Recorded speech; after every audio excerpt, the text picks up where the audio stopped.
नमस्कार, जय हिंद, वंदे मातरम। आप सभी का स्वागत है आईएएस लाइफस्टाइल एकेडमी में। आज मैं जेईई और नीट की जो एजुकेशन इश्यू है उस पर बात करूंगा, जो कि अभी करंट में नेशनल इश्यू हो गया है। एग्जाम करवानी चाहिए या एग्जाम पोस्टपोन करवानी चाहिए या किसी भी प्रकार से एग्जाम करवानी ही चाहिए, तो हम सारे तथ्य देखेंगे। सबसे पहले बात करेंगे जो भी बच्चे इसके एग्जाम देने वाले हैं उनके बारे में, फिर बात करेंगे उनको पेरेंट्स को लेके क्या राय है, गवर्नमेंट का क्या स्टैंड है और सुप्रीम कोर्ट क्या कहना चाहती है। इंफॉर्मेशन की शुरुआत करूं उससे पहले मैं आपसे सीधा सीधा एक ही क्वेश्चन पूछता हूं, जिसका जवाब आप देना। मैं आपको बोलूं एजुकेशन, एग्जाम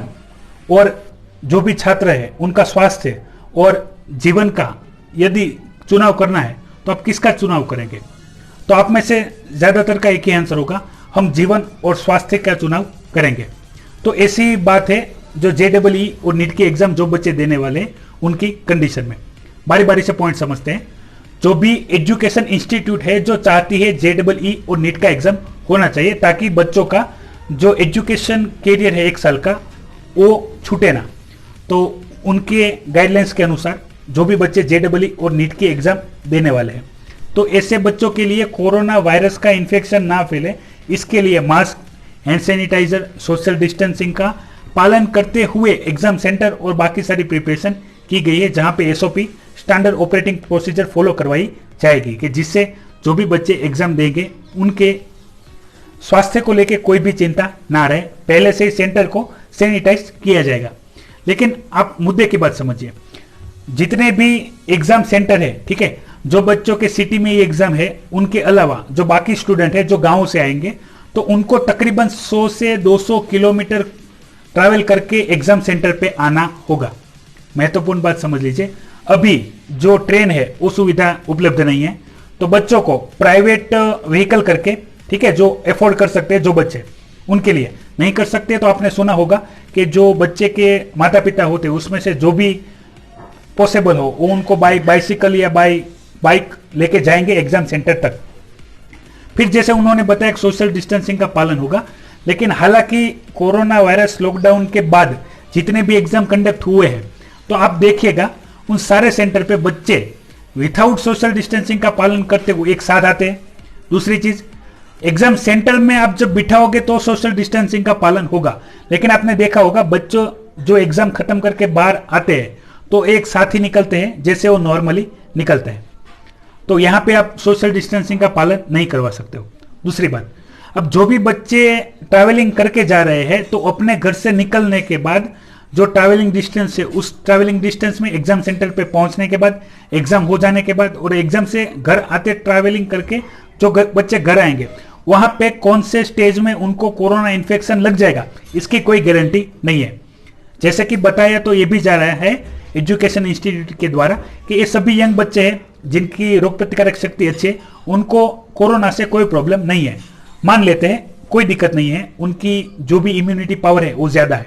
लेकिन ऐसे बच्चे जो बाहर एग्जाम देने गए और उनको कोरोना वायरस इन्फेक्शन लग गया किसी भी कारणवश, ठीक है, सारी जो गाइडलाइंस है फॉलो करते हुए फिर भी उनको इन्फेक्शन लग गया, तो मान लीजिए उनको कोई भी सिम्टम्स नहीं दिखते हैं, यानी वो एसिम्टमिक हो जाते हैं, यानी उनके अंदर कोरोना वायरस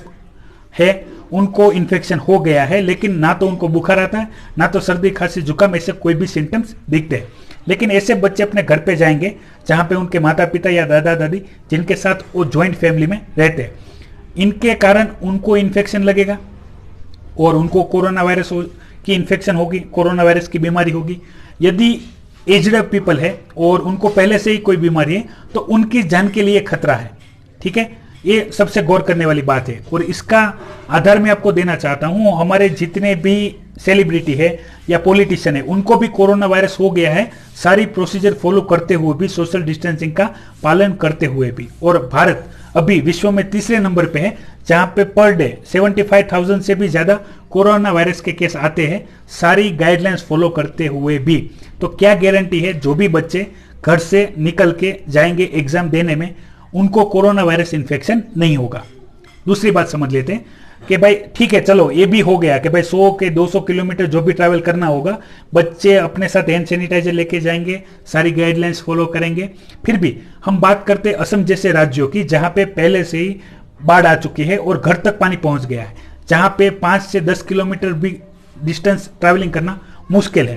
तो उनके लिए क्या अरेंजमेंट करेगी गवर्नमेंट, वो सबसे बड़ी महत्वपूर्ण बात है।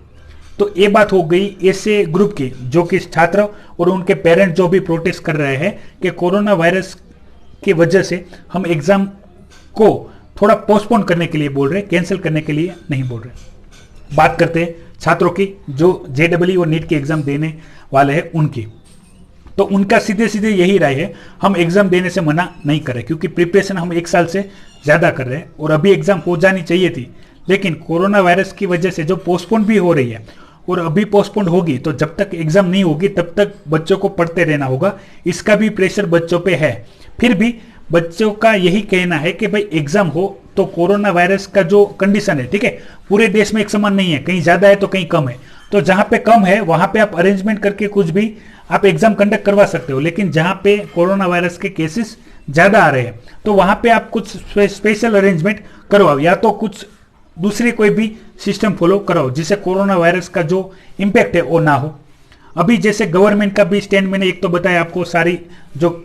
एसओपी होगी, स्टैंडर्ड ऑपरेटिंग प्रोसीजर होगी, वो तो फॉलो होगी। दूसरी बात गवर्नमेंट बोल रही है कि भाई जैसे ही हमने एग्जाम का नोटिफिकेशन डाला और हॉल टिकट अपलोड की तो सारे बच्चों ने डाउनलोड कर लिए, तो इसके बारे में भी यही कहा जा रहा है कि आप एग्जाम कंडक्ट करने के लिए डेट फाइनलाइज कर दोगे, हॉल टिकट अवेलेबल करवा दोगे, तो छात्र तो एग्जाम देने ही चाहते हैं तो वो तो डाउनलोड कर ही लेंगे। लेकिन यहाँ पे होगा क्या, अगर वो एग्जाम कंडक्ट करवाएंगे तो जो भी फैमिली अपने स्वास्थ्य को लेके कोई रिस्क लेना चाहती नहीं है वो अपने बच्चों को भेजेंगे ही नहीं। दूसरे प्रकार में देख लेते हैं, यदि छात्र जैसे मैंने बताया उनकी प्रिपरेशन को लेके भी उनके ऊपर प्रेशर रहता है, उनकी कैरियर का प्रेशर रहता है, तो वो कोई भी रिस्क उठा के वो एग्जाम देने तो जाएंगे ही, भले उनके परिवार का भी स्वास्थ्य उसके लिए खराब हो जाए। और तीसरी कंडीशन देखते हैं, जो बच्चे जल्दी से जल्दी अपना ग्रेजुएशन खत्म करके अपने जो जॉब या कुछ भी है जिसके ऊपर उसकी डिपेंडेंसी है, ठीक है, जिम्मेदारी है, तो उनके लिए भी वो एग्जाम देने जाएंगे। लेकिन बात घूम फिर के वहीं पे आ जाती है कि किसी भी कारणवश कोई भी चूक के वजह से अगर कोरोना इन्फेक्शन हो जाता है, ठीक है, बच्चों को या उनके परिवार को, तो इसके लिए जिम्मेदार कौन? अभी भी जितना सोशल डिस्टेंसिंग, मास्क पहनने और सारी गाइडलाइंस फॉलो करते हुए भी 75,000 जैसे पर डे केस आ रहे हैं, तो ये एग्जाम होने के बाद जो पूरे भारत में होंगे, ठीक है, पूरे भारत के हर कोने में होंगे, तो उससे कोरोना वायरस नहीं फैलेगा, इसकी क्या गारंटी है? तो यही सारी बात को लेकर छात्र और उनके पेरेंट्स गए थे गवर्नमेंट के पास, लेकिन गवर्नमेंट ने मना कर दिया। फिर गए थे सुप्रीम कोर्ट के पास, तो सुप्रीम कोर्ट ने उनकी कोई भी रिक्वेस्ट सुनी नहीं है और बोल दिया जो भी एजुकेशन इंस्टीट्यूट है जो भी डिसीजन लेगी वही आपको फॉलो करना होगा। और एजुकेशन इंस्टीट्यूट ने बोल दिया है कि भाई जो भी कॉलेजेस है उनको 30 सितंबर से पहले एग्जाम कंडक्ट करवानी होगी। ये बात इस प्रकार से भी बताई जा रही है कि जेईई और नीट की एग्जाम नहीं हो रही, इसके अलावा यूपीएससी और बहुत सारे स्टेटों की एग्जाम ऑलरेडी हो रही है, ठीक है, और अच्छे से हो रही है। लेकिन वहां पे भी वही बात आती है कि एग्जाम रखोगे तो बच्चों को एग्जाम देने के अलावा उनके पास कोई ऑप्शन रहेगा नहीं। जैसे कि बताइए, यही जा रहा है कि स्टूडेंट एग्जाम देने के लिए तैयार है, लेकिन या तो वैक्सीन आ जाए, या तो कोरोना वायरस के जो केसेस है वो कम हो जाए, या तो उनके जो फैलने का रेट है वो कम हो जाए, तब आप एग्जाम कंडक्ट करवाओ। तो जो भी छात्र जेईई और नीट की एग्जाम देने वाले उनके लिए भी अच्छा है और उनके परिवार के लिए भी अच्छा है। आशा रखता हूं यहाँ पे जितने भी मैंने तथ्य आपको बताए वो आपको समझने में आसानी रही होगी। फिर भी आपका कोई भी डाउट है तो आप वीडियो के कमेंट बॉक्स में कमेंट करेंगे, तो और भी एडिशनल इन्फॉर्मेशन होगी तो मैं आपको अवेलेबल करवाऊंगा। तो यही सारी मुद्दे थे जिसमें गवर्नमेंट, सुप्रीम कोर्ट, पेरेंट्स और जो भी बच्चे जेईई और नीट की एग्जाम देने वाले थे उनके सारे जितने भी तथ्य है वो मैंने आपको एक साथ जोड़ के बताए। तो आपसे विदाई लेता हूं। जय हिंद, वंदे मातरम।